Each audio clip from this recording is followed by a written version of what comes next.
Well, fair play. I stuck to my guns after Saturday's video. I ignored the average. I stayed further to the left and much lower than the rest of you guys.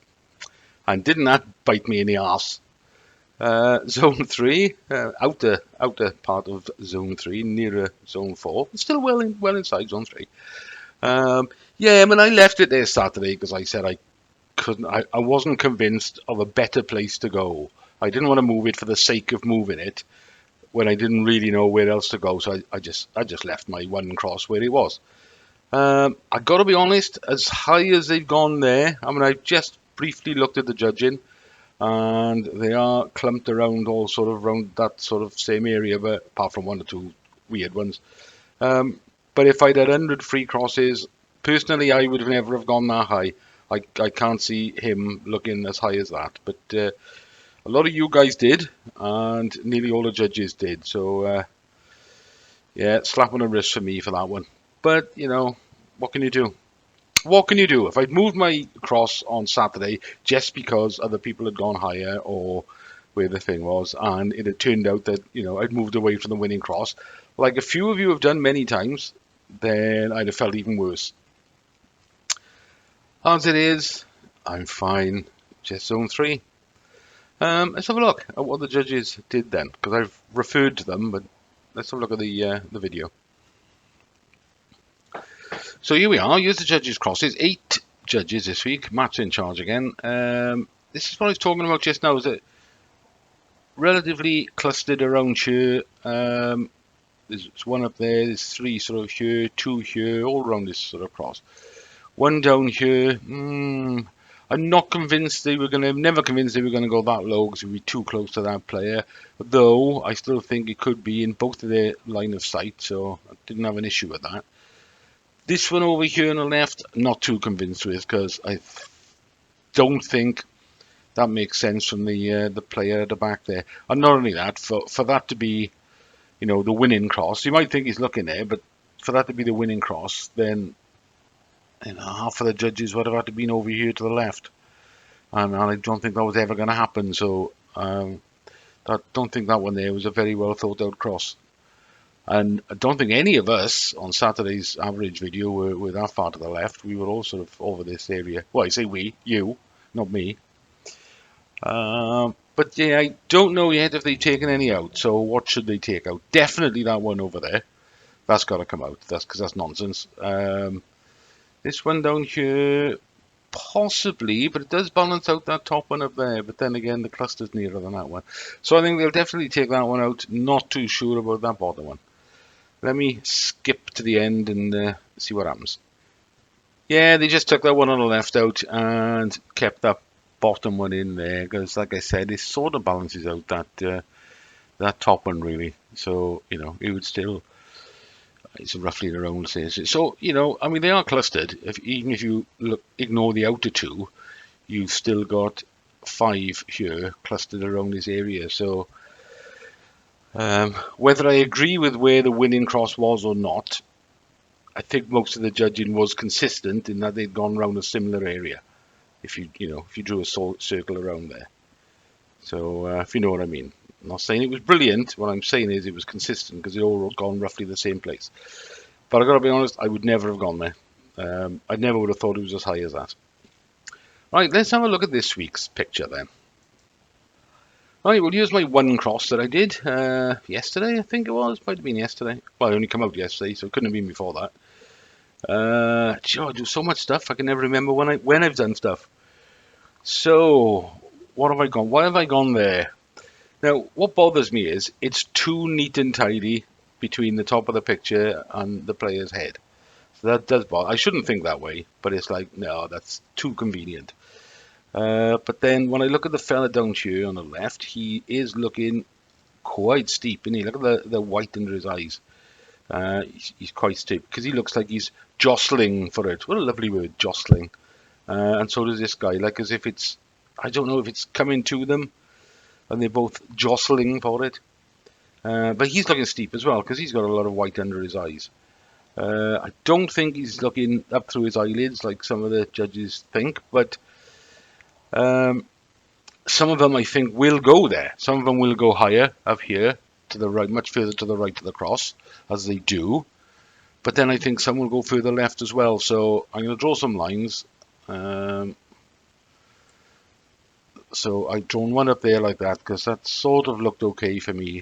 Bear in mind this is the first cross of the week, and I usually move it, although I didn't move it much last week. And if I look at the chap from Coronation Street there, Barlow, what was his name? Ken Barlow's son. I haven't seen Coronation Street in years. That's who that reminds me of. Ken Barlow's son. I can't even remember the girl he was married to. Anyway, that's not important. We're not talking about Coronation Street, do we? So yeah, if I draw a line, just one line from each player there, that's sort of where I've ended up there. 25111090. So that's going to be my first coordinate of the week. Like I said, it's a very conveniently placed cross in that it's sort of all that empty space above it. It's like as if it's smack bang in the middle. But that's how I see it. I think some of them will go further to the right. They will think he's looking up through his eyelids. But I'm hoping that's going to get balanced out with those that'll go further left. Height-wise is going to be a bit tricky because they both sort of, they both look into a point, don't they? So, but there we are. That's the best I can do this week. I don't think either of them have come into contact with it yet. I think they both expected it to come down, and I got to say that word again, jostling. Word of the day. Right, okay, Revcomps then. Don't know if I mentioned it last week, but my mate Ryan, who had won 3 times in like 3 months, has just won a PS5 Pro. And another one that he bought 1 ticket for. Now, I know he buys a lot of tickets on a lot of stuff, but 3 out of the 4 prizes he's won, which is a diamond or £6,000, a watch, a gaming computer, and PS5 Pro that he's just won. 3 of those prizes he won with just 1 ticket. So I'm going back to 1 ticket now, because I've seen a couple of 1 ticket winners lately, and they are my favourite 1 ticket winners. It's like we all root for the underdog, don't we? Yes, come on, underdog. Anyway, Thursday draw, I've just got 1. So this could be the winner. I've got 1 ticket on this Range Rover. I don't want the Range Rover. It'll break down on the way as they're delivering it. But I do want the £70,000 cash alternative. I did have a couple on this as well, even though it's high odds, 50,000 tickets, near enough. It was only like £2 a ticket, and I had credit at the time, so I had 3 tickets on this, and mainly because it come with 10 grand. And I don't think I would keep it. I had every intention of keeping it when I played for it, and then I looked. I put in 2024 Audi RS3 Vorsprung for sale, and on Auto Trader there wasn't a 2024, but there was a couple of 2023s, and they were all over 50 grand, and the 2025s were over 60 grand, and I thought, do I really want a car worth about 55 grand sitting outside in the car park, and I'm going to use it to go back and forth to work twice a week? No. So I'll probably have it for a month, have it up for sale, and then sell it for about, hopefully about 55 to 60, somewhere around there. As opposed to this one, this Volkswagen Troc, I would keep that, because that would be a nice little runabout there. I do like that, so I would keep that. Anyway, they added more last night for next Monday. Oh, flying past it there. So I've just, like half an hour ago, bought tickets. I've gone for just 1 on this McLaren, or £105,000. And I do like these Golf GTDs. I've said this before. These are the diesel Golfs, 200 brake horsepower. They're really quick. It's supposed to be economical. So yeah, I did go for that. I was going to buy 3, and then I thought, no, stick to your 1 ticket winning method. Just buy 1 and save your money, Mark.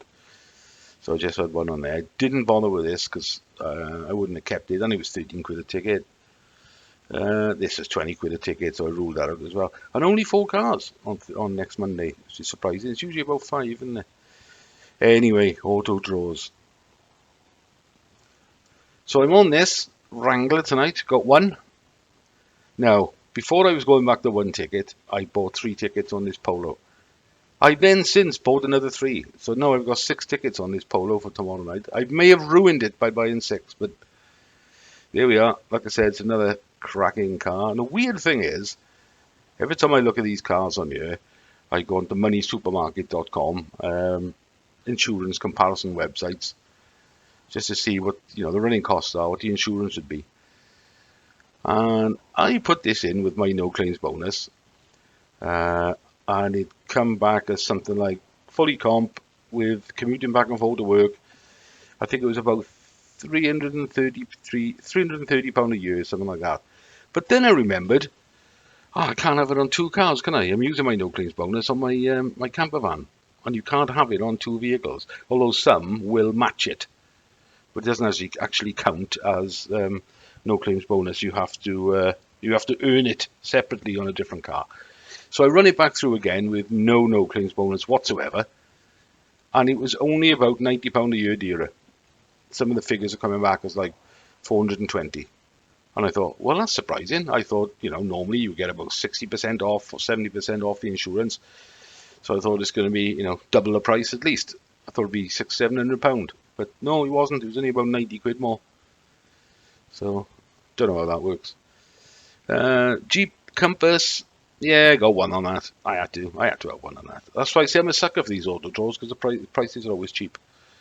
And I go one of this Defender. I've always fancied a Defender, but they're offering this with 30 grand cash alternative. So I'd obviously take the cash. This popped up today as well. This a Bath Cabriolet. And I like the look of that. £3 a ticket. I thought, well, okay, auto draw, £3 a ticket. Go on, let's have one. Only 10,000 tickets. Until I saw, when I looked at the spec, it's got an Akrapovic exhaust. So that's put me off straight away. It's one of them noisy pop, pop, pop, pop, pop.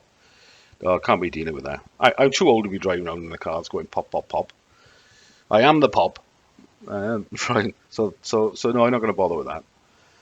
I think that's it.